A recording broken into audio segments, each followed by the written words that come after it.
Hey, you. You're finally awake. Hello everyone and welcome back to the channel.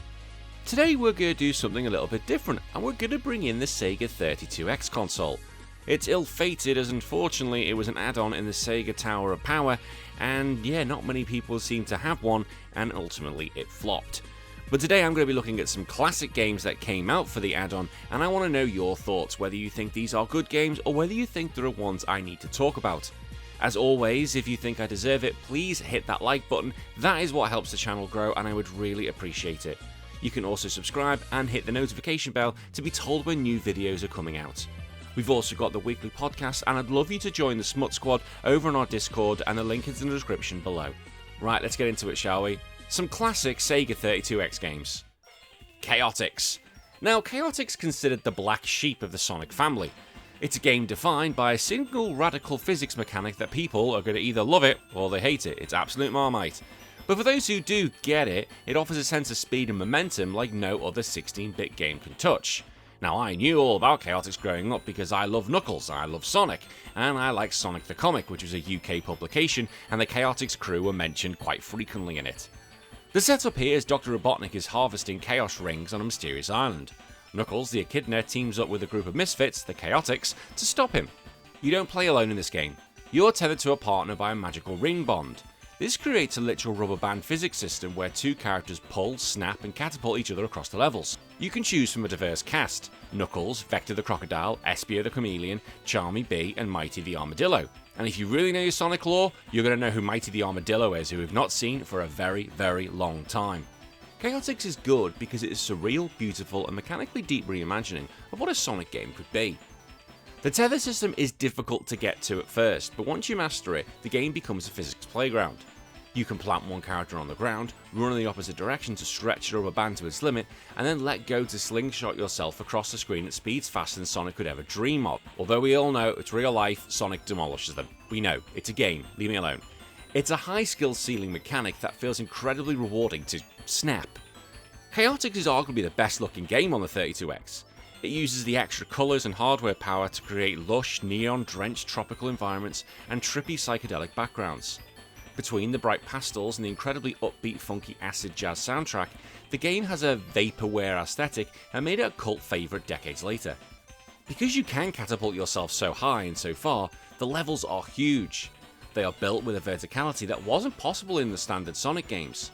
There is a sense of freedom and exploration here. You aren't just running right, you're flying, swinging and climbing through sprawling amusement parks and techno jungles. The special stages in Chaotix are fully 3D tube runners that look magic in 1995. They use the 32X scaling and rotation abilities to create a fluid, high-speed 3D experience that actually felt like a next-gen jump, far surpassing the stuttery 3D effects of the base Mega Drive hardware. The characters aren't just clones of each other either. Espio can walk on walls and ceilings, Vector can air dash and climb, and Charmy Bee has infinite flight. Screw you, Tails. When you combine these with the tether mechanic, the team-up possibilities are endless. Choosing the right partner for a specific level completely changes how you navigate the terrain. Before every level you play a crane game minigame to pick your partner.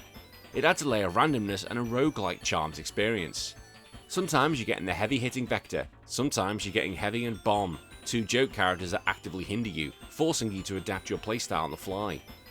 Knuckles Chaotix is a physics symphony. It's a weird, experimental and unashamedly colourful game that dares to mess with the core Sonic formula. It's good because it's a pure expression of Sega's 90s creativity, bold, slightly chaotic and rhythmically satisfying. Virtua Fighter. In the mid-90s, Virtua Fighter was the gold standard of arcade tech, a polygon-pushing beast that ran on Sega's expensive Model 1 hardware. The idea that the Mega Drive, with a little help from the 32X mushroom, could render a fluid, playable version of it was laughable.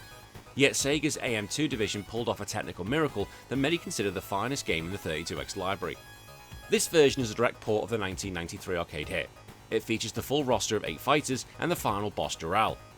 It uses the 32X's twin SH2 processors to handle the complex 3D maths required for polygon fighting, while the Mega Drive hardware handles the 2D backgrounds and sound. Despite the hardware limitations, the game runs at a surprisingly smooth and consistent frame rate, which is essential for a high-level fighter. The port is legendary because it didn't just kinda look like Virtua Fighter, it played exactly like it. Unlike the flashy, fireball-heavy fighters at the time, Street Fighter and Mortal Kombat, Virtua Fighter was about weight, momentum and realistic martial arts. The 32X version preserved the frame data and hitbox of the arcade original perfectly. If you knew an Akira combo in the arcade, it worked exactly the same on your Mega Drive. In an hilarious twist of fate, the 32X port was actually better than the original launch version in the Virtua Fighter on the more powerful Sega Saturn. The 32X version had less polygon jitter and felt more stable. It became the gold standard for the home play until Virtua Fighter Remix was later released. While the characters are untextured, flat shaded polygons, they have a clean, iconic look that has aged better than many early 3D textured games. The 32X managed to keep the character models large and the animations fluid, capturing the ballet of violence that made the series famous. Sega included several camera angles that you could switch between in the options menu. You could play from the classic side view, an overhead bird's eye view, or even cinematic perspective. This was a massive novelty for home consoles in 1995 and showed off the 32X's ability to manipulate 3D space in real time. For its time, the 32X was surprisingly feature complete. It included a tournament mode and a versus mode, but more importantly, it allowed players to practice the game's notoriously difficult ring-out strategies and complex command inputs in a way that felt like a professional training tool. There is a psychological satisfaction to playing Virtua Fighter on 32X. It feels like the hardware is punching way above its weight class. It proved with clever programming and focus on gameplay first, even aging hardware could deliver a cutting-edge 3D experience. Virtua Fighter on the 3DX is a masterpiece of optimization. It stripped away the arcade's high-resolution textures but kept the soul of the fighter intact. It's the ultimate proof of concept for the 32X, showing that the add-on really could bridge the gap between 16-bit and 32-bit gaming. NBA Jam Tournament Edition. While the Super Nintendo and Mega Drive version of NBA Jam were massive hits, they had to make significant compromises in terms of colour, sound and sprite detail. The 32X version was the first time home console players felt like they actually owned the arcade cabinet. It bridged the gap between home port and arcade perfectly in a way that felt magic at the time. It's a 2-on-2 basketball game with no fouls, no free throws and on-fire physics. The Tournament Edition added updated rosters, more Sega characters and the tournament mode with power-ups and hotshots. It uses the 32X's expanded colour palette and processing power to deliver sprites that were significantly larger and more detailed than the 16-bit versions. Thanks to the extra storage and processing, the 32X version featured way more voice clips, and announcer Tim Kitzrow, I probably butchered that, I'm sorry, including the iconic "He's on fire" and "Boom shakalaka" in a much higher fidelity. The 32X version used the hardware's ability to scale sprites in real time. In the Super Nintendo and Mega Drive versions, the players were static sizes. In the 32X version, as players move into or out of the screen towards the background or foreground, they scale smoothly. This game gave it a sense of depth of field and a 3D pop that truly felt next-gen. On the Mega Drive, players were mostly recognisable by their jerseys. On the 32X, the players' heads were digitalised photos with actual skin tones and recognisable features. Keeping Sean Kemp's or Scottie Pippen's actual face on the home console was a massive deal that added to the arcade-at-home immersion. The 32X version utilised the extra sound channels to include the full arcade soundtrack and ambient crowd noise that actually reacted to the play. The thud of the dunk and the swish of the net sounded crisp and heavy, unlike the muffled, scratchy audio of the base Mega Drive hardware. Despite the increased detail, the game runs at a rock-solid, incredibly fast frame rate. There is zero slowdown, even when there's 4 large sprites that are flying through the air, the backboard is shattering, and the on-fire smoke effects are filling the screen. It's the smoothest version of the game available on the generation of hardware. Tournament Edition on 32X packed with the classic Midway secrets. You could play as Bill Clinton, the Fresh Prince, Mortal Kombat characters, Reptile, Scorpion and Sub-Zero, and various developers. The 32X version handled these secret sprites with the same high detail polish as the NBA stars. And it wasn't just the arcade rush. The 32X version included practice mode to master your timing and a deep tournament mode that saved your progress via battery backup, making it a game that you could sink weeks into rather than just playing for 5 minutes. NBA Jam Tournament Edition on the 32X is the ultimate edition of the legendary title. It took everything that made the arcade game a cultural phenomenon and translated it to the home without losing the wow factor, and it remains the gold standard for how to handle an arcade to home conversion. Mortal Kombat II. When Mortal Kombat 2 had hit the Mega Drive and the Super Nintendo, they were great ports, but the Mega Drive version in particular suffered from a muddy colour palette and weak sound. The 32X version arrived to show what Sega's hardware could really do if it had the colours to match the carnage. It's often called the work print of the arcade perfection, and it's about 90% of the way to owning the actual cabinet. Mortal Kombat 2 is the quintessential 90s fighter. 12 characters, hidden bosses, Jade, Smoke and Noob Saibot, and the introduction of friendships and babality to counter the controversy of the first game. The standard Mega Drive could display 61 colours on the screen, but the 32X boosted that to 256 colours, and this is the biggest glow up in 16-bit history. It utilised the 32X's extra channels to bring back the oomph of the arcade, including the iconic deep voice announcer and the screams that are muffled in other versions. Fatality. This version is the Goldilocks of Mortal Kombat ports, better than the 16-bit versions, but more authentic and less glitchy than some of the CD-based versions. In the 16-bit versions, the large actors looked a bit flat and dithered. On the 32X, the sprites have a sheen to them. Reptile looks slimy, Jax's metal arms actually reflect light, and the blood is a bright, visceral crimson rather than a dark brownish red. This all meant the characters finally looked like the real people they were captured from. The backgrounds in Mortal Kombat 2 are amazing. You've got the Deadpool, the living forest, and the tower. The 32X version restores many of the moving elements and layers of the parallax scrolling that were cut from the Mega Drive version. The trees and living forest actually look alive and menacing, and the sky in the pit too has the proper deep purple gradients. The 32 version is also incredibly fast. There's no lag between a button press and an uppercut. The floaty physics of the arcade are preserved perfectly, meaning your juggle combos work exactly as they should. It feels tighter than the Super Nintendo version, which some players found slightly sluggish. One of the biggest complaints about the Mega Drive port was the sound. The music was tinny and the voices were scratchy. The 32X fixes this, with the music sounding closer to the arcade's synth-heavy score, and Dan Forden's famous "Toasty" pops up with crystal clarity. To fit on the standard cartridges, the Super Nintendo and Mega Drive versions had to cut frames animations, the in-between movements. But the 32X has a much higher memory capacity, allowing for smoother walking, jumping, and most importantly, more detailed fatality. Because of course we need more details in the fatalities, more gore, more violence. All the arcade secrets are here, and they look better than ever.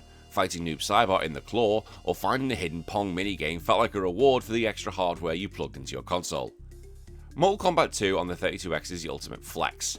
It proved that 32X wasn't just for 3D polygons, it was also a beast at handling high-quality 2D digitalized sprites. For a few years, this was the best way to play Mortal Kombat 2 at home without buying a dedicated arcade board. Doom. I don't think I talked about Doom on the channel yet. Yeah, whatever. Doom on the 32X is one of the most controversial ports in gaming history.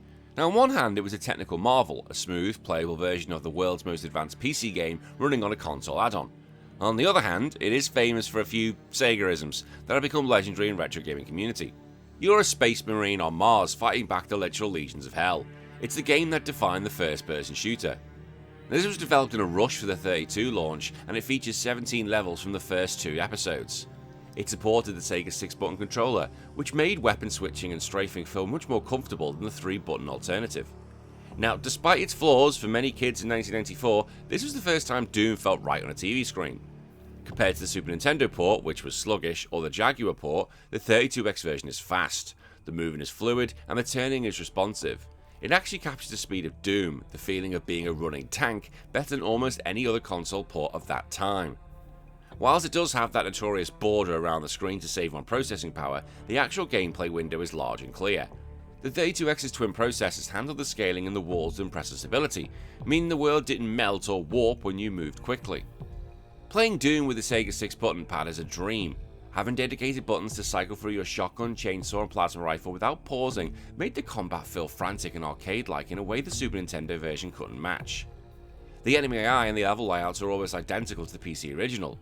The monster infighting, where enemies accidentally hit each other and start brawling, is fully intact, which is a huge part of the Doom experience that made the world feel alive.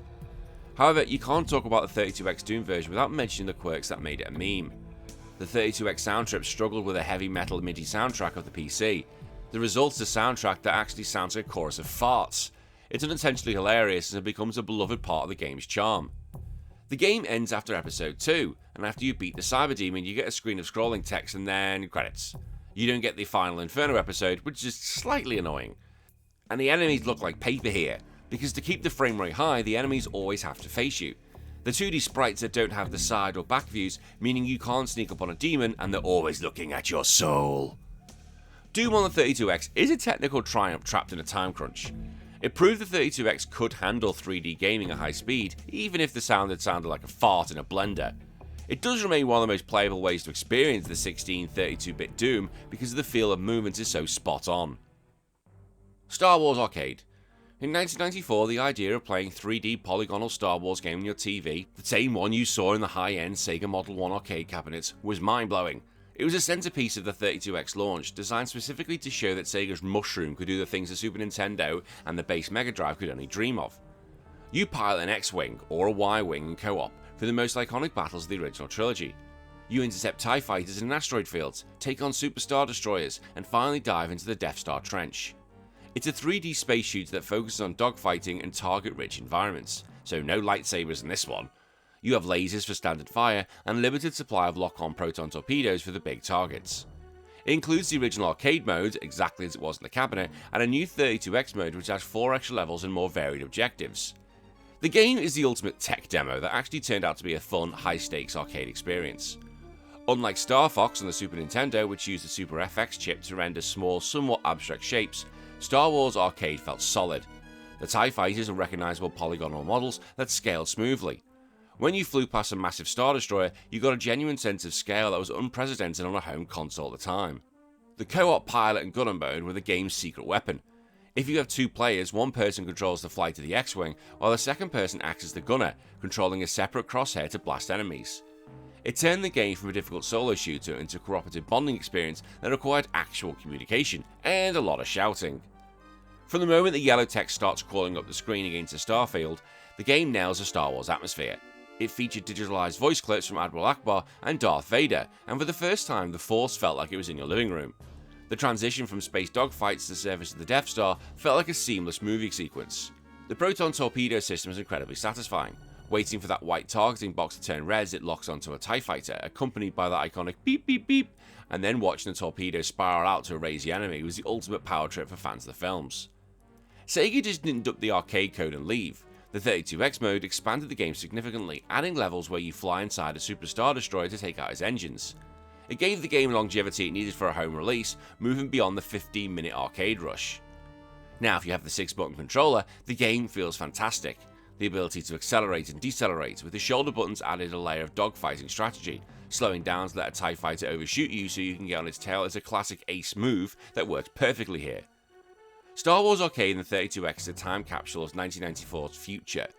It's a game that prioritised immersion and cinematic wow above all else.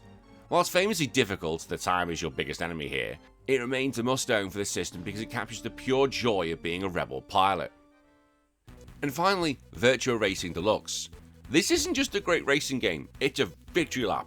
After the Mega Drive required a specialised and expensive SVP chip just to run a scaled down version of Virtua Racing, the 32X version arrived to show what the hardware could do natively. It didn't just port the arcade game, it improved it, earning that Deluxe title by becoming the best version of the game for nearly a decade. It's a pure polygonal Formula 1 style racer. No power-ups, no weapons, just lines, apexes and raw speed. While the arcade only had 1 car and 3 tracks, the 32X version added 2 new vehicles and 2 brand new tracks. It features 4 distinct camera angles, including a cockpit view that you can switch in real time with a press of a button. Virtua Racing Deluxe is often cited as the single best reason to own the 32X. It's a masterclass in that clean 60 frames per second style 3D design. The 3 cars in the game aren't just for show, they change the game entirely. The Formula 1 car is the classic high-speed, high-grip open-wheeler, the stock is a heavier, prone to drifting and great for bumper-to-bumper racing, and the prototype, a midpoint with incredible acceleration that feels like a Le Mans racer. This tripled the replay value compared to the arcade original. The frame rate here is the star of the show here. While the Mega Drive version struggled and the Saturn version later was oddly criticised for its feel, the 32X version felt like it hit their sweet spot. It's fast, fluid and responsive. When you're hurtling through the big forest at 300 km per hour, the sense of speed is genuinely exhilarating. Sega's 90s aesthetic is on full display here. The 32X's expanded colour palette allows for these iconic deep blue Sega skies and the bright flat shaded polygons that look incredibly clean. It avoids the pixelated mess look of many early 3D games by leaning into a bold geometric art style. The game features a tyre wear mechanic. If you drive too aggressively or crash, your tyres smoke and lose grip. So you've got to decide whether to pull into the pits for a quick change, and a 3D animated sequence that was mind blowing at the time, or try to limit to the finish. And it adds a layer of sim depth to Arcade Racer. Being able to jump from a TV style chase cam to a nose on the tarmac view instantly with a 32X processing power made the game feel alive.